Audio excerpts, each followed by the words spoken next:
এই শহীদের মৃত্যু কবুল করুন। এখন এই যুদ্ধের ভবিষ্যৎ কি?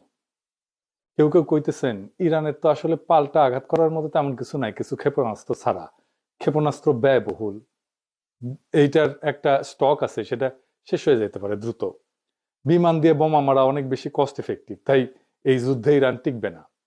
তার উপরে আমেরিকা আর ইসরায়েল একসাথে আক্রমণ করছে, আর ইরান ওইদিকে কাতার, বাহরাইন, জর্ডান, আরব আমিরাত, সৌদি আরব আর ইসরায়েলেও একসাথে পাল্টা আক্রমণ করছে।